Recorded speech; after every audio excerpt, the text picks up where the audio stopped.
Name's Antoine Stevens. I'm a young black entrepreneur, trucking business owner.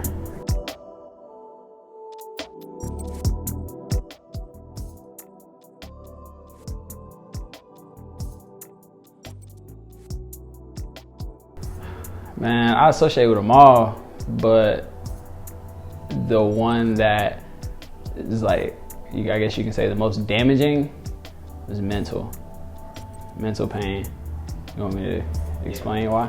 All right, so I guess I'll start out with why. Like, it's like kind of like experience them all, because I feel like all of us, especially as black men, we deal with emotional pain.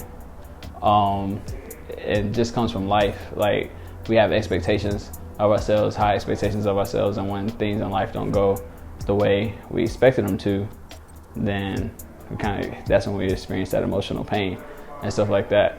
But I feel like the way you deal with that emotional pain is what brings on mental pain. So mental pain for me came from because I was emotional about where I was in life and how things were going in life, as far as like compared to my expectations, the high expectations I had of myself.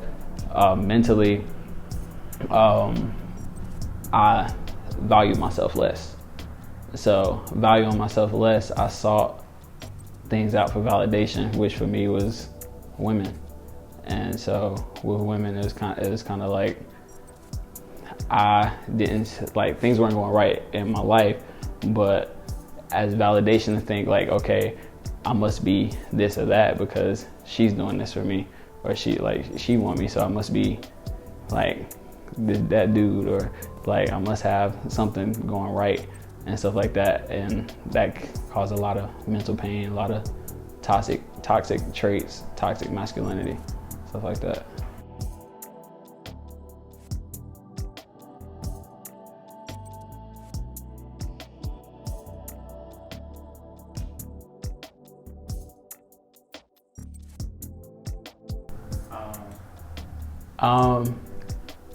Definitely deal with it in private. That for me is kind of where the spiritual comes in,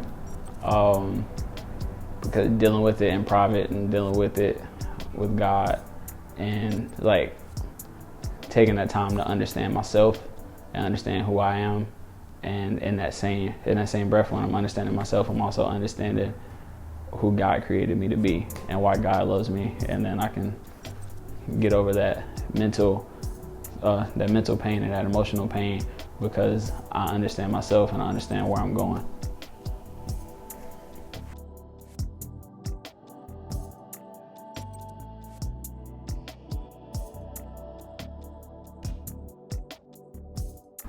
I think it has to do a lot with society.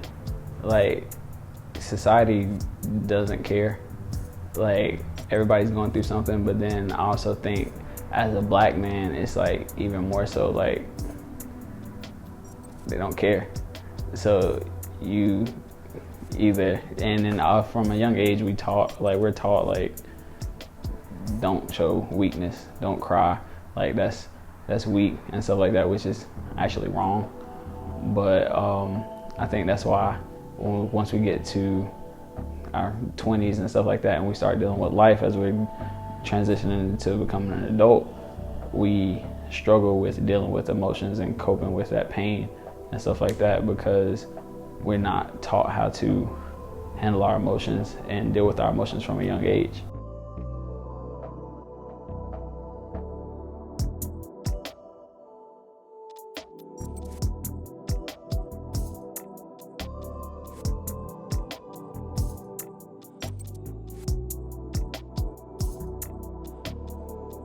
I never saw it until after, like, I kind of figured out how to deal with it on my own. A lot of the toxic traits and stuff that I had, I got from male figures that I grew up, that raised me. A lot of toxic traits and stuff, until I kind of tried to break those generational curses and get out of that. on my own and realized that a lot of men, a lot of black men, especially like our age, have what it means to be a man kind of misconstrued and stuff like that. It's kind of like they've lowered the goal for what it really means to be a successful man, a kingdom man, like a man of God, just a man in general. And an analogy I like to use is, it's kind of like if you playing basketball and you lower the rim to 8 feet and you can dunk, like you dunking like LeBron on 8 feet, that don't make you elite.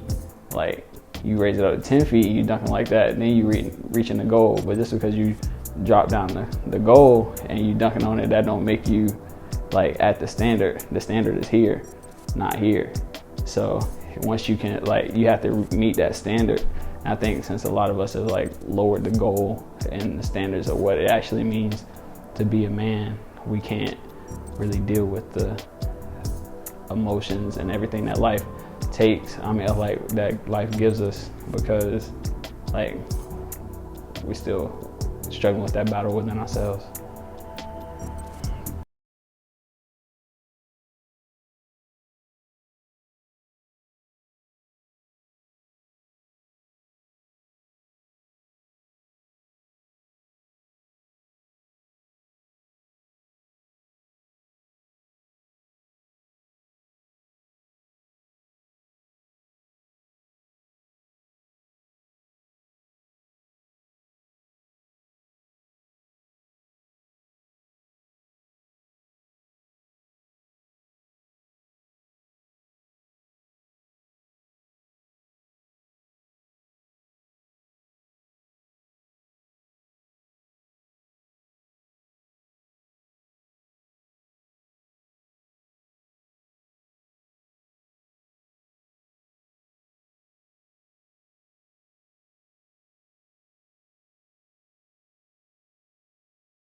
My name is Casey Williams. Currently what I do now is I work at this job called Sports Connection, as well as I'm a military police officer in the Army National Guard here in North Carolina.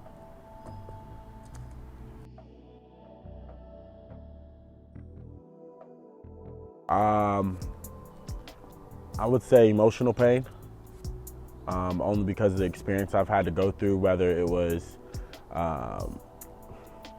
in the workplace, whether it was in relationships, whether it was in the family, just any dynamic in the world, basically. I would say emotional pain is what I've had to experience the most. I'm not saying I didn't experience the other two. I'm just saying emotional pain would be number one on the list. There's obviously different levels to emotional pain. I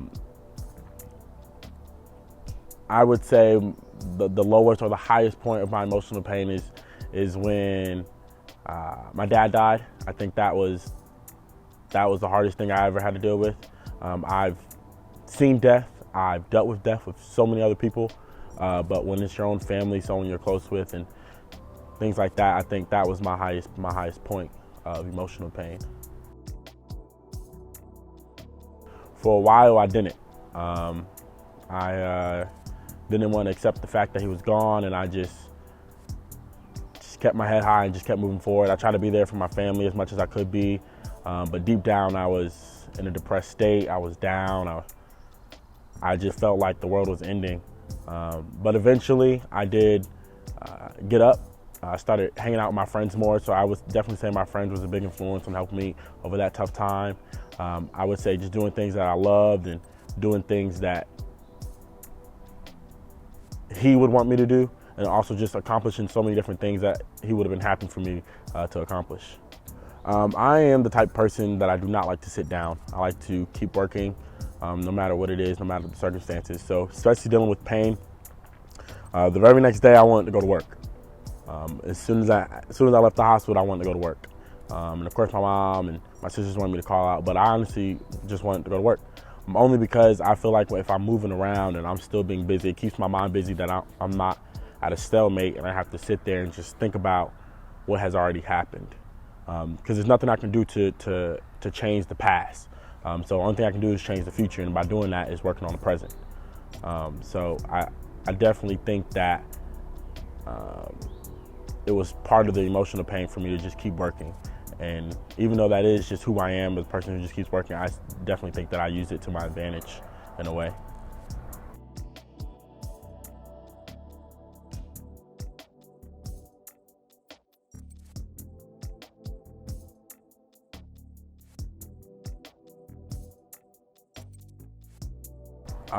I would tell them that it gets easier over time, to let your emotions run through. And what I mean by that is don't bottle them up and try to hide them or try to not cry. It's okay to cry sometimes. It's okay to be sad. What's not okay is just staying down forever. Eventually you got to get back up and you got to keep moving forward. So what I would tell them is, hey, it's okay to take that break, take that minute that you need, or a few days, a few weeks, but don't turn into a year. We all have, when we fall down, but we all have to get back up, and we get back up even stronger than what we did before. What is your take on that? Yeah, so I definitely agree that society views black men as weak when they show their emotions, when they show their true feelings. I definitely don't paint that same image. What I mean by that is, I feel like as a black man, we should be allowed to show our emotions without any repercussions, as far as just stereotypes, as far as judgment, as far as anything. I feel like if I'm a black man and I'm coming to you with my true emotions and about how sad I am or even how down I am, it shouldn't be, oh, you're a black man, you got to be strong for everyone else around you. And it's like, how can you be strong for everyone else around you and no one has you? You can be the strongest person in the world. And I consider myself to be one of the strongest person I know, emotionally. But even I have my downfalls, and even I need someone to come to at times. So I definitely think that society has this stereotype against black men, this stigma, and it's a negative one. I think that in some cases that it needs to be reversed or it needs to be retold in some ways.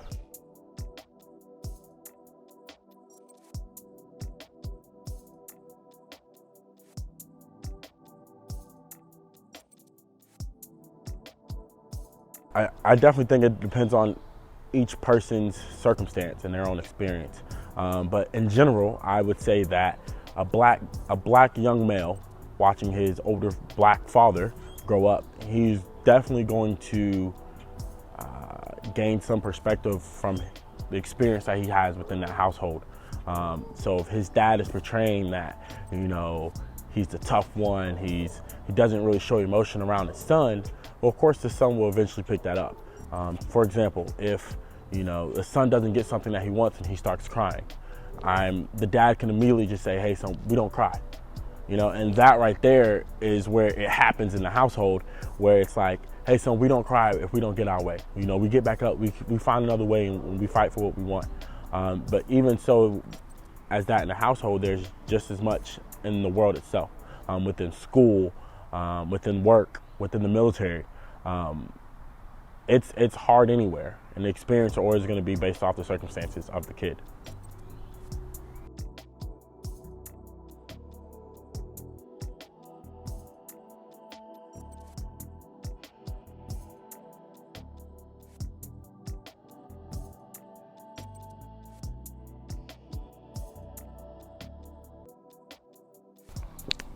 From my own experiences, being a black male in the military has its pros and has its cons, dealing with emotional pain.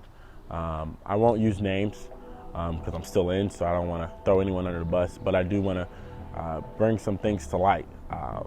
For instance, in the recent riots that we've had, and the Raleigh riots that we had dealing with Black Lives Matter and whatnot, there was protesters.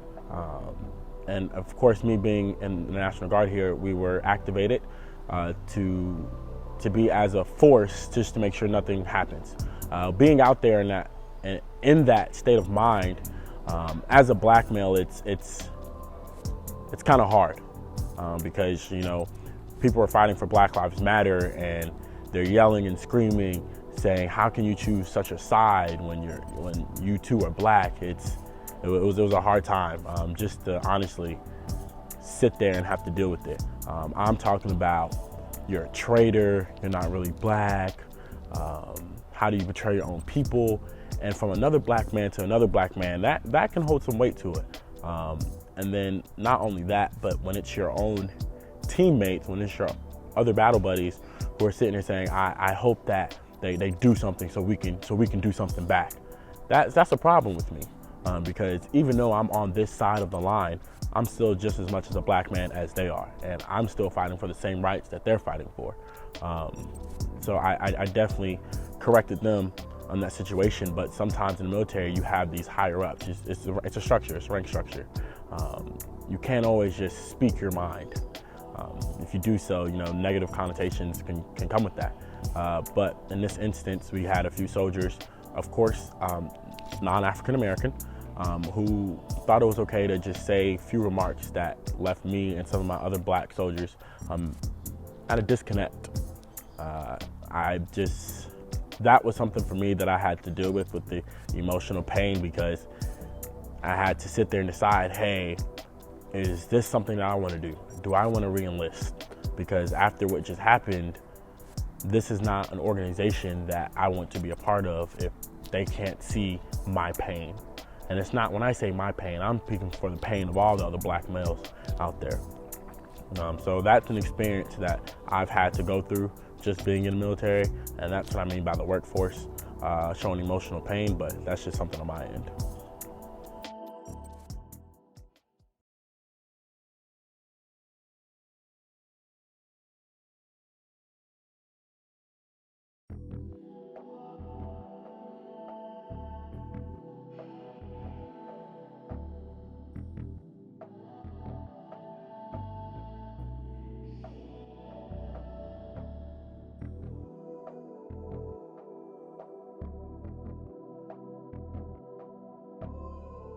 Well, that goes back to, our roots. We never really was taught to express our pain. We always taught, like, first of all, you being a black male, we're not supposed to show it, so it's mostly, we're supposed to keep it inside. We're supposed to walk around with that shit on a day-to-day basis and not act like it affects or bothers us. And then we have to instill that in our kids. Like, if you have a little boy, you got to teach your son that. You're a young man. There's nobody here that's gonna hold your hand. Nobody's really showing any sympathy for us. You gotta carry that shit on your own and pretty much boss up and handle what you have to handle. You're not allowed to have pain and express it, because exactly. Once you show that sign of weakness, what happens next? People start, they take a dump on you, and you pretty much put yourself in a worse predicament you was already in, and all you did was try to express yourself, which turns black men to other things. Like, some could be positive, some could be negative. Black men usually might turn to weed, start smoking, or hanging with the wrong crowd. You start getting affiliated with gangs, or you might turn it positive, use it as, a stepping stone where, okay, you don't want me to express myself with my pain, I'll do it in my music, I'll do it through art, I'll do it in something that I build, like with my cars. I can't express my pain, I get outside and I'll build a car, That's where I put your pain, your passion, your blood, sweat, and tears, all that stuff goes into your hobby. That's why I think a lot of black men take the things that they do in their spare time for their extracurricular activity. I think they take it to the next level because, they're putting all that built up emotion that they have into that. Personally, I feel like all black men should do that, because when they don't have an outlet or a way to express themselves, they lock all that up.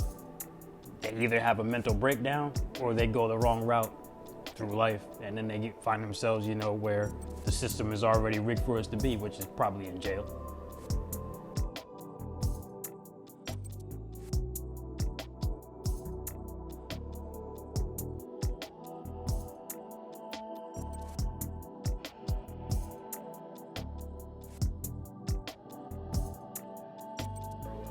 I think it could be multiple things. I think everybody's family is different. So like you say, you never was able to express certain things to your family. You'll have your own reasons why you didn't want to bring certain things to your family. Like, okay, in my situation, I never bring stuff to my brother, my mom, my dad, because I personally feel like they just wouldn't understand me. Like, they see me grow up and want to do everything that my brother did, but if you actually look at it, the way he did things was a little bit wrong.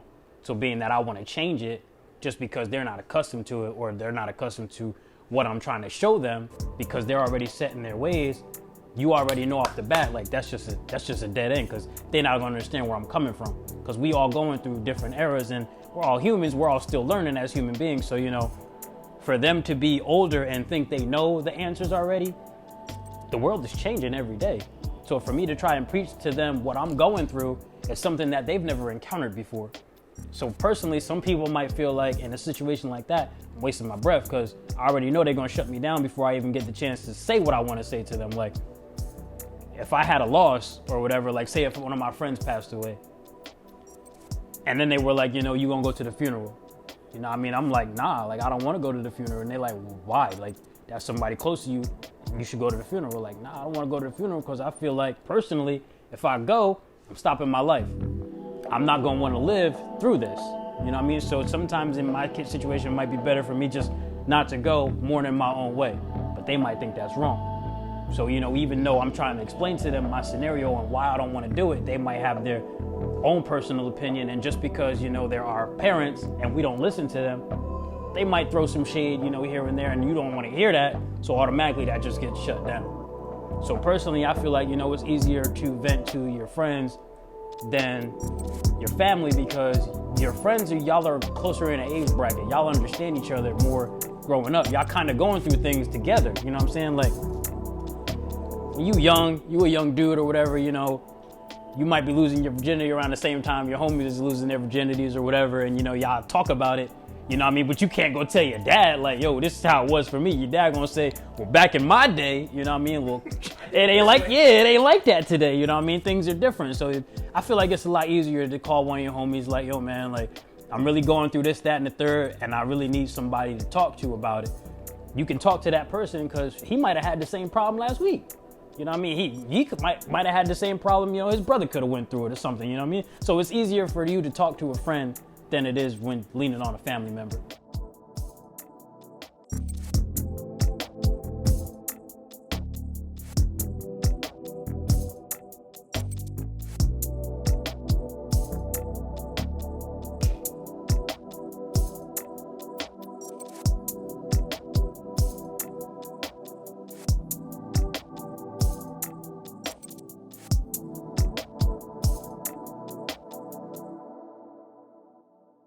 So, I mean, it depends really on why he's saying what he's saying and how the listener is taking it. Because, you know, just because he's telling you something don't mean you as a listener need to kind of ignore him or kind of act like what he's telling you ain't important, because it's important to him.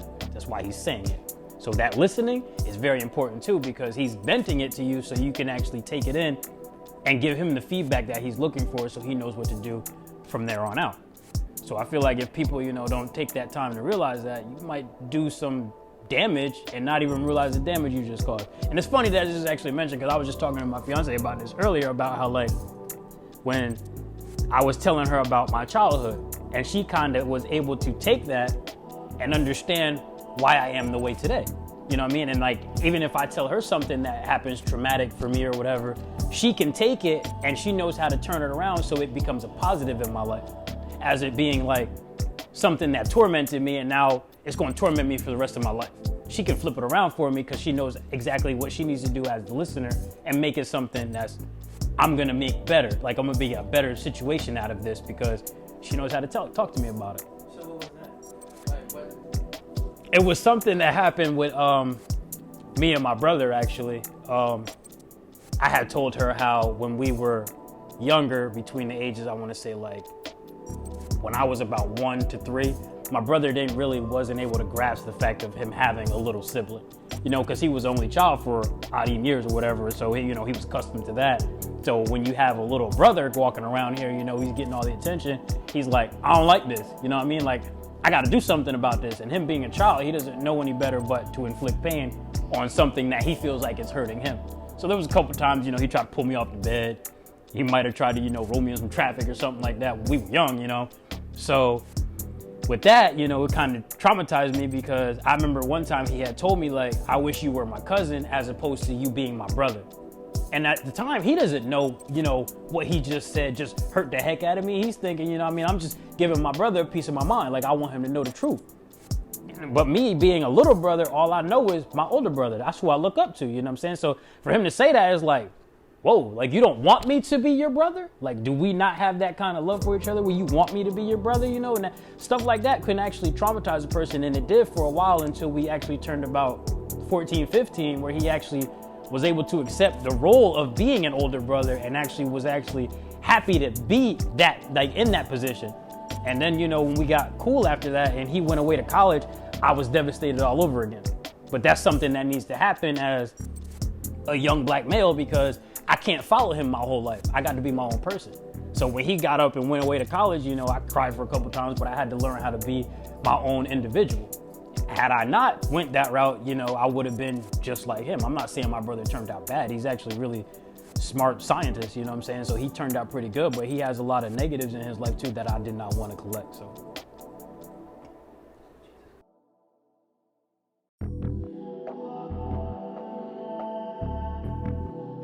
But I feel like, you know, being a young black male, it's already tough enough as it is. We don't need that kind of, you know, negativity and hurt and pain from our own family. So sometimes it's better just to leave stuff alone rather than go speaking to them about it.